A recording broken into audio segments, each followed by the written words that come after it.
This episode is brought to you by Upsonder, the easiest way to monetize your drone. With the industry's only $1 million protection coverage free to its members, Upsonder is the top choice among certified drone pilots to get up and stay up. To get started, create your free listing today at upsonder.com. Welcome to CommercialDrones.fm, the podcast that explores the commercial drone industry, the people who power it, and the concepts that drive it. I'm your host, Ian Smith. Hey everyone, welcome to the show. Today I've got Eric Kubicka with us, Correct. One of the partners who run DroneLogbook, which is a drone flight tracking, flight logging, and compliance company based in Portland, Oregon, and also has offices in Geneva, Switzerland. Welcome to the show, Eric. Thank you, Ian. Appreciate it. It's good to be here. Thank you very much for joining us. The first question I want to ask, and so people are familiar with what we're going to be discussing. So what is DroneLogbook? DroneLogbook is a software application that allows commercial operators to plan their flights, track their flights, manage their documentation, things like risk assessment forms and checklists, and manage that all on a project basis to help with compliance. So should the time come when they're audited, they've got all the documentation in a single spot and can easily generate the required reports. That's awesome. And so what's your background? How did you get into DroneLogbook? Like, where did you come from and how did you get into this industry? My background's in information services in the construction and industrial space. And to make a long story short, I was living in China for 7 years. And when I returned to the U.S., I was working with an ex-colleague in the construction space who had a drone project. So I said, okay, this sounds interesting to me. I helped him out with that project, and the more work I did on it, the more the space interested in me because I could see the applications both from an information collection standpoint and just business process standpoint. And I created a site called UAS Career Central just to stay in the industry and make connections. I built a directory on that. And as a result of that, I met my partners at DroneLogbook. They'd started the business as more just to provide it to the industry. And I said, hey, we can make an operation, something to support the commercial business out of this. What do you think? They said, hey, great. Nice. Let's go from there. What did you call it? UAS pilot? UAS Career Central. UAS Career Central. Yeah. Is that still active today? It's active right now. It's not. The answer is yes, it's active, but it's not my priority. Oh, gotcha. Yeah, of course.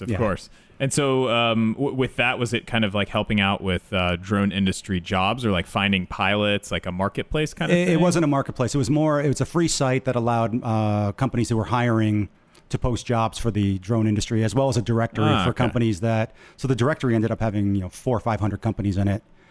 So for companies who just wanted to get their name out there, and so people could find them along with the jobs, so whatever the latest jobs were that were available. Awesome. As a career portal. That's cool. So how is DroneLogbook being used currently? I mean, everyone kind of thinks about compliance and you want to be compliant if you're being a commercial operator, but how are most of your commercial customers, your commercial users really like integrating DroneLogbook into their commercial drone workflow? What we're seeing is we've got two sets of users. So we've got one group that's setting up a drone business and they're planning to do work. So they're registered, but they're not active yet. But we know they're going to be active. So they're planning ahead. So we're seeing a lot of people that are saying, okay, I'm going to be operating next year. What items do I need to have ready to go to go forward? So we're seeing a lot of registration and we're in communication with them. So we understand what they're doing. Yeah. And then those that are operating, now we're a global platform. So we see more activity out of Europe than the US at this point, just due to the regulatory environment's more advanced. Very overseas. Interesting. But those that are operating are using it to plan their missions, to be able to track their flights. Because what's happening is once the operators are actually flying, they go from, okay, we're going to do some business. We might do 10 flights a week or 10 flights a month. All of a sudden, they start scaling up and they've got to manage 100 flights a month, 150 a month. And it's episodic. So they're not busy every week. It's just when they're busy, all of a sudden they get tons of information and flights they've got to, and paperwork they've got to manage. So it becomes a gigantic bottleneck, in their day. So we're seeing them when they do add flights, it's a lot at once, and then it calms down again. But they're big numbers that are coming through. So you just actually gave me a nice demo of the software, and I got to say it's very comprehensive, and it looks great from a commercial standpoint, especially with some of the more in-depth features, I think, like reporting and stuff, which doesn't sound terribly exciting. I mean, let's be honest here. I think everyone's aware of that.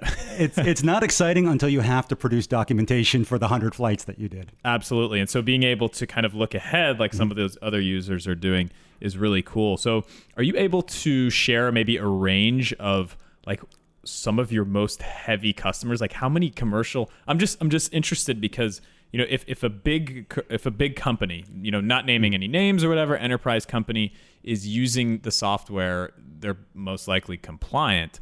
But I think I just want to get maybe some insight into how many, what are the big commercial drone operators? Like how many flights are they doing? I mean, do you have a range of we're seeing 10,000 flights a month? Sure. We're on the flight level. It's slowing down because we're entering the fall. In the Northern Hemisphere. But during the height of the season, we're running 3,000 to 4,000 flights a week. Okay. Commercially. Excellent. On the system. And the heavy users they range from, inspection, film and video is the number one. So, companies that might shoot commercials or some kind of video production tend to be the heaviest users at this point. Agriculture is catching up. Once again, a timing issue as the industry adopts the technology, but it's commercial shooting, film and video. And they have, from talking to our users, their customers require some pretty strict compliance and documentation and making sure that everything's, covered and that's all documented. You mentioned agriculture is up and coming. What about just general? Do you have any insight into general surveying and mapping? I mean, it's cool that you guys have all this data and how people are using commercial drones. So getting some more information from it straight from the source is interesting.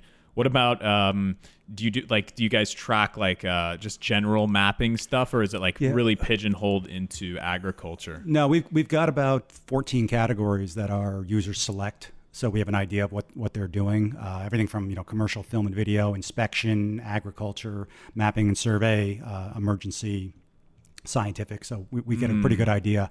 The ag industry, the mapping and survey industries they're coming along. It's the adoption rate in the industry overall is slower than in commercial film shooting. So those guys who are doing the commercials for their paid clients, they see the technology advantage right away. Instead of a helicopter, I can use this and I can manage it myself.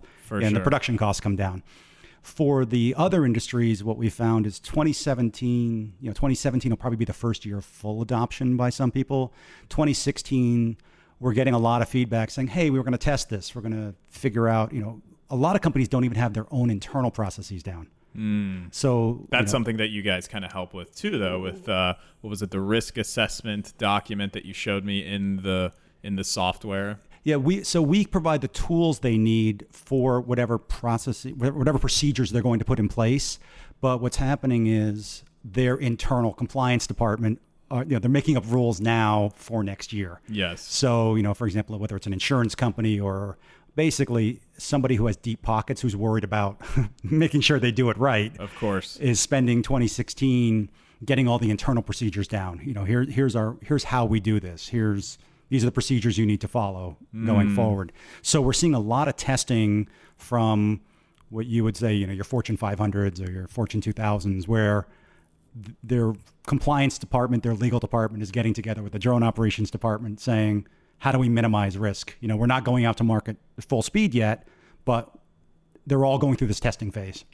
So you mentioned, I think we were talking about, I think you already mentioned European usage for your product specifically is outpacing still at this time, specifically United States. Yeah. Are you guys are available across the world? Yeah. Okay, cool. And so when you see, we were talking about this earlier, enterprise companies, drone service providers, what are you seeing from the data that you guys are gathering on enterprise usage for commercial drones? So you had like a nice insight that I really liked, and I wanted us to mention this about how, you know, some enterprises are using drone service providers, and maybe you could take that and run with it. Yeah, what we're seeing now is that you've got these companies. So, for example, in the insurance space, you see more and more trying to do it in-house because they want to control the information flow. Drone operations in-house. Because they consider the data important to be security of data. Data security is important for them. Yes. For the enterprise guys, and I'll go with, let's say, Power or some of those providers, you see a lot more reliance on the service providers coming in and once again working within their procedures. But I think a lot of it has to do, they're used to outsourcing. So oil field services, it's a gigantic industry by itself. So the big guys don't expect to do everything in house. So we're seeing a lot more. We see the communication because we talk to these guys. A lot more of that is being outsourced. Once again, not just to anybody, but to a select group that either has a relationship within the industry, they came from the industry, but it's a third party doing the work on a contract basis for these entities. Nice. You see the occasional enterprise in-house, but not as much as you would think. That's what I think is really interesting, is that we have a lot of drone service providers in the industry right now, and I think some of them are getting potentially not worried, but they're paying attention to what's going on. Like, is everyone going to be doing this themselves? Am I going to be, as a drone service provider, like out of a job or something? But from what you're saying, I mean, it's looking like there are certain industries that habitually use contractors, use third parties, and then some. I'm wondering if it's also like, I guess, what's the word I'm looking for here? Okay, imagine if Chevron, for example, was flying a drone above a highway and they were doing some pipeline inspection that might be going parallel to that highway, and the drone goes and it crashes into a car, and the car hits another car, and someone gets hurt really badly. All of a sudden, Chevron is in the news, and the stock price pops way down. Actually, credit to that story goes to Patrick Egan of SUAS News, because I've heard him talk about that scenario a couple times. Do you think that has anything to do with it as well? A little bit of... It comes back to what I was mentioning before. It's, yes, they don't want people knowing what they're doing yet because they're all testing these platforms. It's about getting the right compliance procedures and not necessarily our portion of it, but just across the whole platform. Does the operator have the procedures in place? Is the equipment safe? So different manufacturers and different pieces of equipment obviously have different standards regarding redundancy and do you want this flying over your refinery? Question.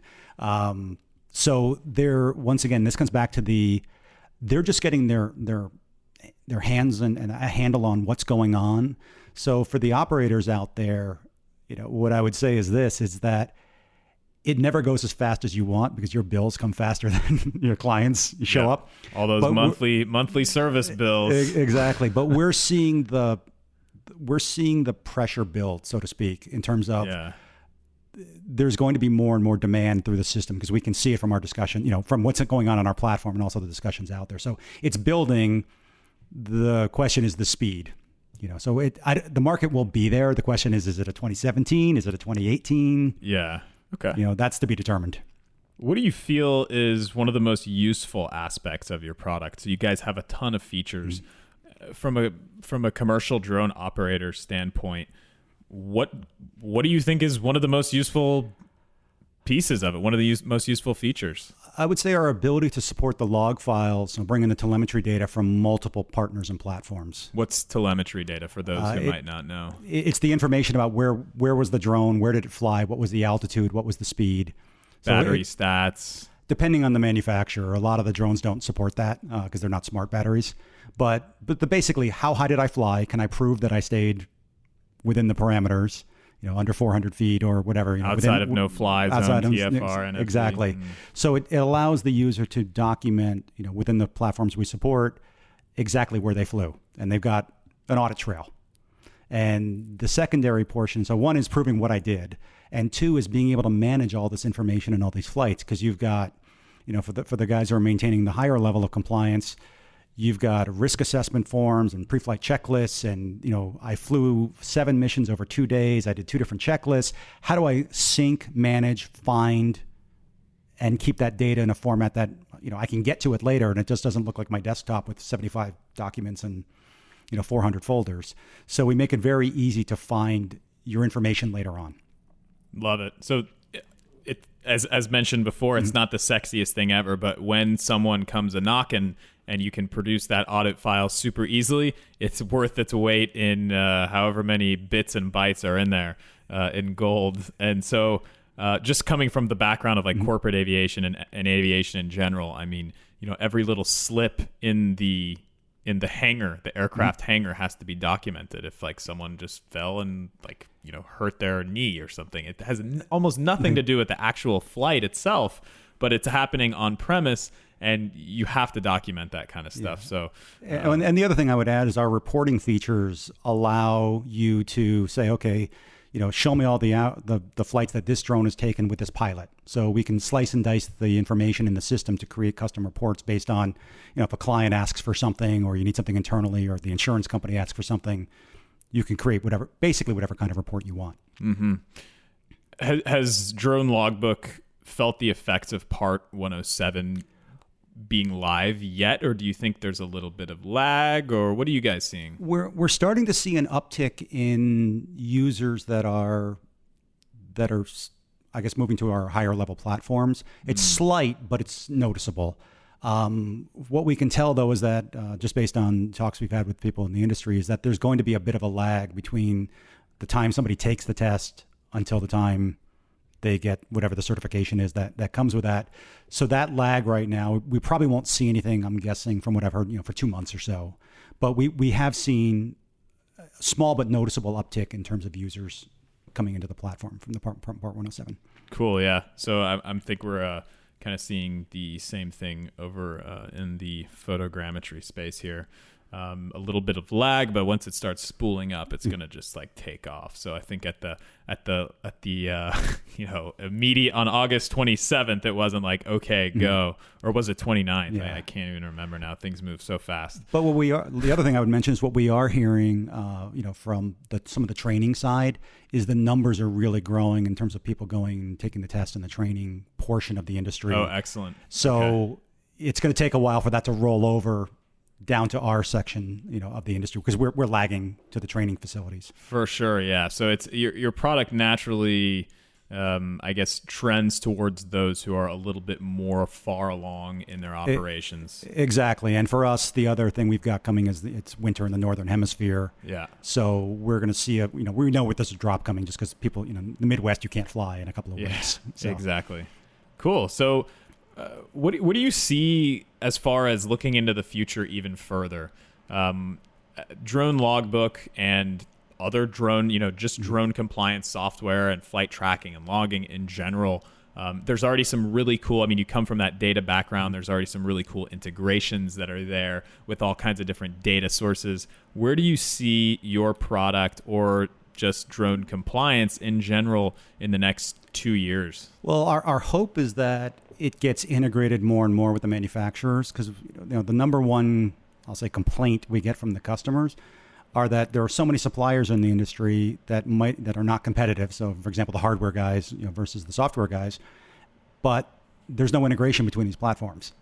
So our hope and what we think is going to happen is that the industry, the end customer is going to get their voice heard and say, look, guys, work together, at least be able to move information seamlessly back and forth.